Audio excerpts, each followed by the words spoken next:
ময়ূর রাজু আর লাল পাখি টুকুর বন্ধুত্বের গল্প। অনেক দূরে সবুজে ঢাকা এক সুন্দর বনে থাকত এক ময়ূর। তার নাম ছিল রাজু। রাজু ছিল সেই বনের সবচেয়ে সুন্দর পাখি। তার রঙিন লেজ মেলে ধরলে যেন রঙের ঝর্ণা বইত। সবাই তাকে খুব ভালোবাসত।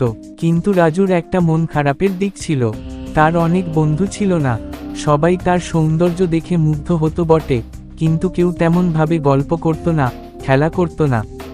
একদিন সকালে রাজু একটা বড় গাছের নিচে দাঁড়িয়ে রোদ পোহাচ্ছিল। ঠিক তখনই আকাশ থেকে ঝাঁপ দিয়ে এল একটা ছোট্ট লাল রঙের পাখি। তার নাম টুকু। টুকুর গায়ের পালক ছিল টকটকে লাল, চোখ দুটি ছিল মটরশুঁটি মতো গোল গোল। টুকু এসে খুবই আনন্দে বলল, হ্যালো, তুমি কি ময়ূর রাজু? রাজু হেসে বলল, হ্যাঁ, আমি রাজু। তুমি কে? আগে তো দেখিনি। টুকু হেসে বলল, আমি টুকু, এই বনের একদম নতুন বাসিন্দা। আমি এখানে আমার ছোট্ট বাসা বানিয়েছি। রাজু খুশি হয়ে বলল, ওহ, নতুন বন্ধু পেলে আমি খুব খুশি। তুমি কি একটু গল্প করবে আমার সঙ্গে? টুকু খুশি হয়ে বলল, অবশ্যই, আমি গল্প, খেলা, গান সব পছন্দ করি। সেদিন থেকে রাজু আর টুকু অনেক ভালো বন্ধু হয়ে গেল। তারা প্রতিদিন সকালে দেখা করত, একসাথে খেলা করত, গল্প করত, গান গাইত। একদিন তারা ঠিক করল বনের অন্য প্রান্তে ঘুরতে যাবে। সেখানে অনেক সুন্দর ফুল, ফল আর পাখি আছে। রাজু তার বিশাল লেজ মেলে হাঁটতে লাগলো আর টুকু তার পিঠে বসে মজা করতে লাগলো। রাস্তার ধারে একটা ছোট্ট খাল ছিল। খালের জল একদম ঝকঝকে। তারা দুজনে সেখানে গিয়ে জল খেল।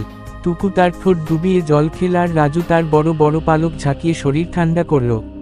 এরপর তারা গেল বনের মাঝে থাকা এক বিশাল আমগাছের কাছে। সেখানে অনেক পাখি জড়ো হয়েছে। সবাই মিলে গাইছে, নাচছে। টুকু বলল, চলো রাজু, আমরাও একটু গান গাই। রাজু একটু লজ্জা পেয়ে বলল, আমার তো গলা ভালো না। টুকু হেসে বলল, গলার কথা ভাবো না, আমরা মজা করার জন্যই গান গাইব। তখন রাজু তার কোমল কণ্ঠে ধীরে ধীরে গান ধরল। টুকু সঙ্গে সঙ্গে তাল মিলিয়ে সুন্দর সুরে গাইতে লাগল।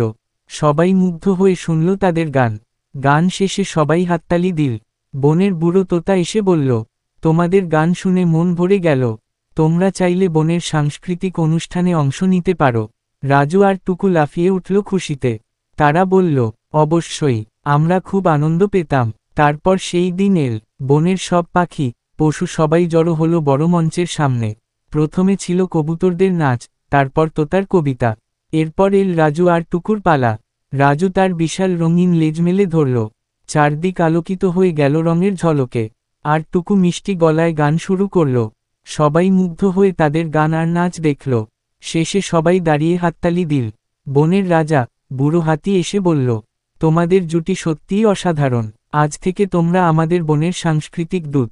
রাজু আর টুকু একে অপরকে জড়িয়ে ধরল। এত আনন্দে তারা আগে কখনো হয়নি। এরপর থেকে তারা শুধু বন্ধু নয়, বনের সবার প্রিয় হয়ে উঠল।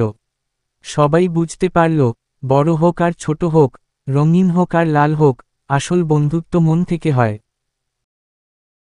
গল্পের শিক্ষা, বন্ধুত্বে বড় ছোট, রং রূপ কোনো বাধা নয়। মন থেকে ভালোবাসলে, একসঙ্গে থাকলে জীবন অনেক মজার হয়ে যায়।